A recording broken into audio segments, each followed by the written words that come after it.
At her birthday dinner, my girlfriend had just enough to drink to let her real feelings slip. She clinked her glass, stood up with a smile, and said loud enough for everyone to hear, "This is my boyfriend. He pays for everything, showers me with gifts, follows me around like a puppy, and still thinks I'm actually in love with him." Laughter broke out around the table. Not everyone laughed, but enough did. When I got up, she looked at me with a smirk and said, "Don't be so sensitive. You'll come crawling back like always." I didn't say a word, just grabbed my jacket and walked out. This morning, her mother came to my door pleading with me to call Jennifer. I didn't let her in. People who know me would instantly recognize this story, so I might as well tell it myself. Some men discover betrayal slowly, suspicious messages, a hint of perfume that isn't hers, a quiet shift in behavior. Others never find out. Me? I got the broadcast version with an audience. You couldn't write a better scene for TV if you tried. I'm 38. My name's Reed. I've been with Jennifer, 34, for 3 years. I'm a chef. I own a modest but growing restaurant. It's not glamorous, but it's mine. After years of working brutal hours and pouring every cent I had into the place, it's finally paying off. Booked solid on weekends, a loyal crowd of regulars. I live a straightforward life.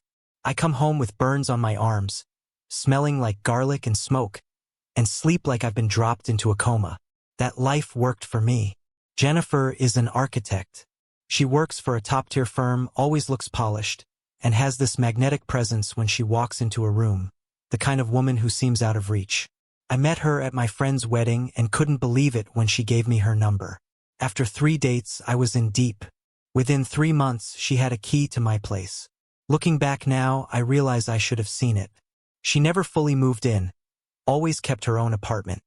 Said she needed it for space to work late or unwind. I respected that. I was even paying her rent without thinking much of it. Love makes you do foolish things.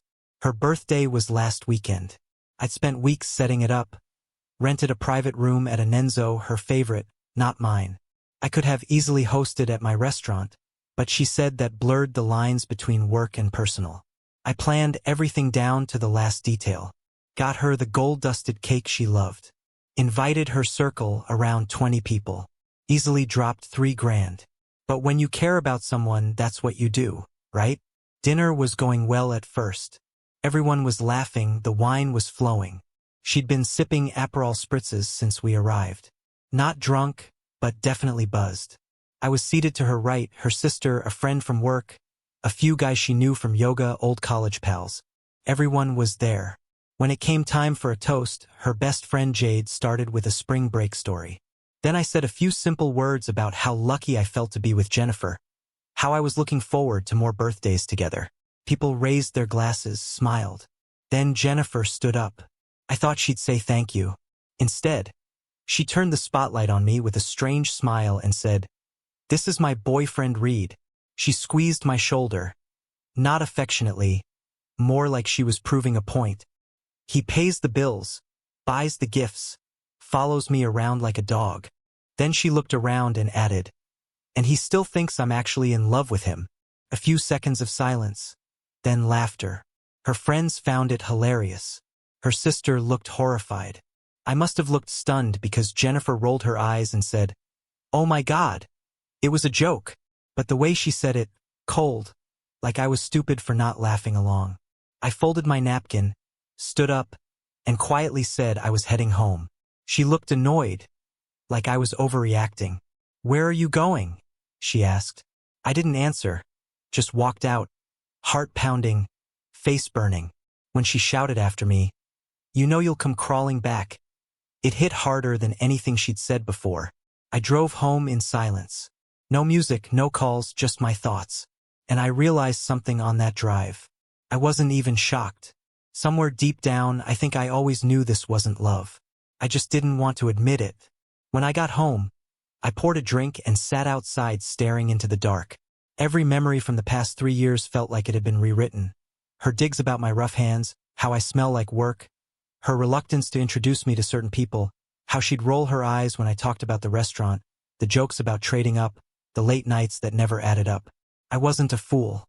I knew she liked the comfort I gave her, the money, the status. I just hoped maybe that would turn into something deeper. What a fool's hope. My phone wouldn't stop buzzing that night. First angry texts accusing me of ruining her birthday, then excuses. It was just a joke. Eventually, please come back.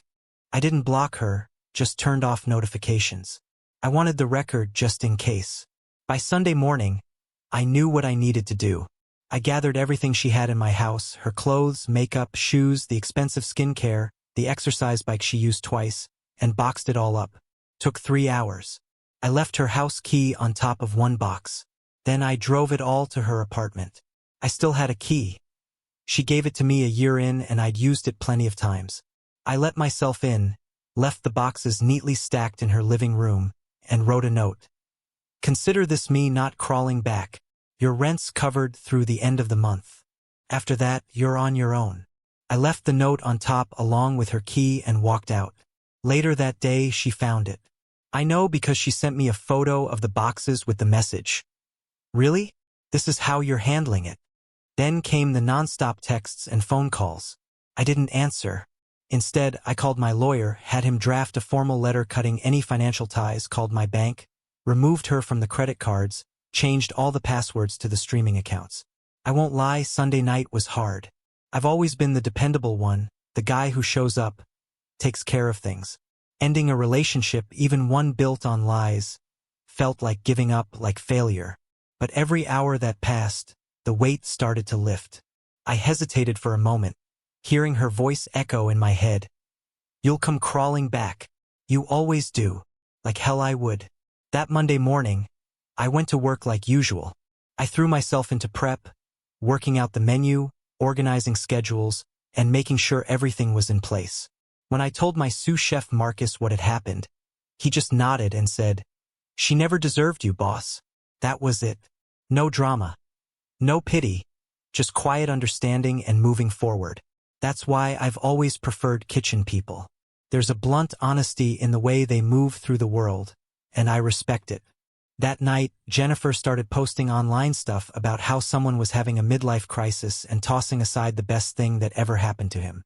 Her friends chimed in, calling me toxic and childish. I blocked them all.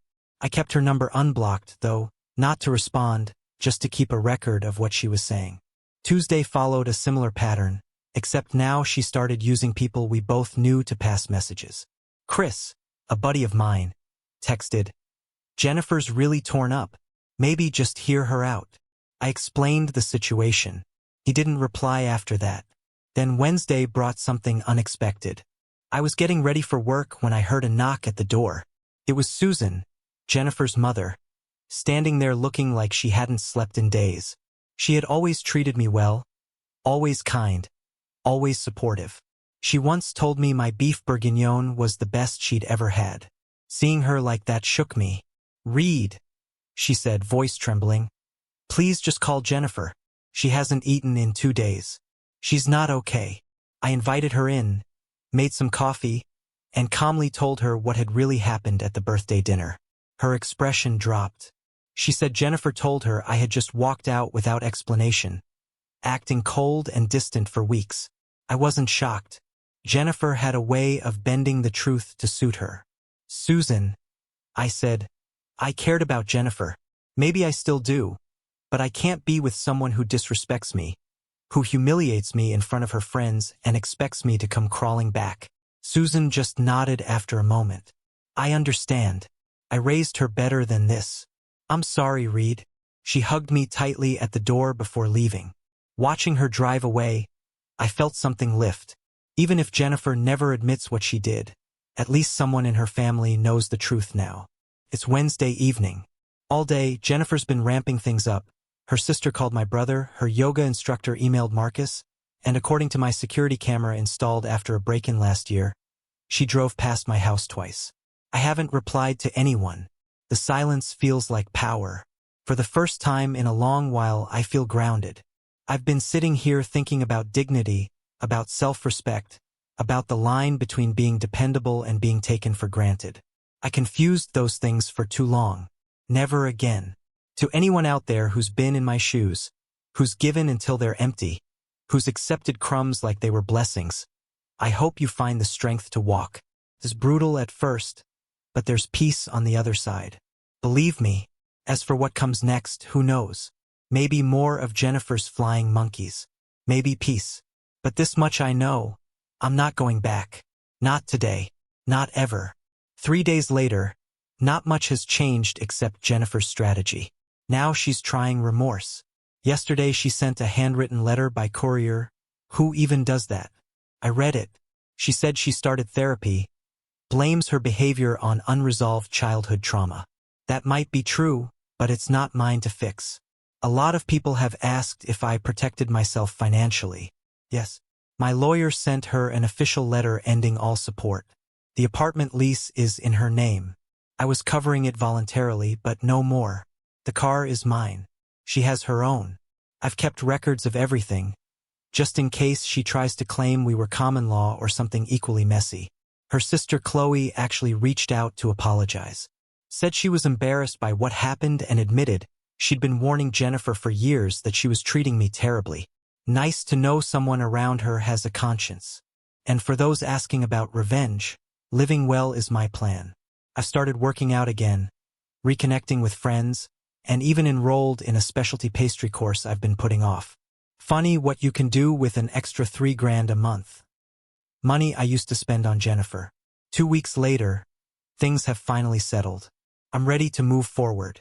The biggest surprise came when Susan invited me to lunch last weekend. I was hesitant, but I went. She apologized again and then told me something I didn't know. Jennifer has a pattern.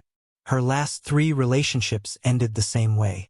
She latched on to successful men, drained them, and acted shocked when they left. I love my daughter, Susan said, but she needs help I can't give her. She's been urging Jennifer to get therapy for years. That letter? Just another manipulation. Since Susan stepped in, Jennifer's gone silent. According to her mom, she's now telling people she had to leave me because I was emotionally unavailable and damaging to her mental health. Classic. Let her spin it however she wants. I'm done caring. Someone online said I should have called her out at the dinner instead of walking away. Maybe, but for me, dignity meant not creating a scene. It meant choosing not to engage. I walked because it was the only way that felt right. Now, I've been on 2 dates with someone I met at pastry class. We're taking it slow. She asks about my day and actually listens. It's a small thing, but after years of feeling invisible, it means everything. The best part, I sleep better. No more walking on eggshells. No more stressing over my bank account. No more pretending to be someone I'm not just to keep someone else happy. Some people have called me a king for how I handled this. I don't know about that. I'm just someone who finally drew the line and stuck to it. If that makes me royalty, then fine, I'll wear the crown. Thanks to everyone who supported me. It meant more than I can say.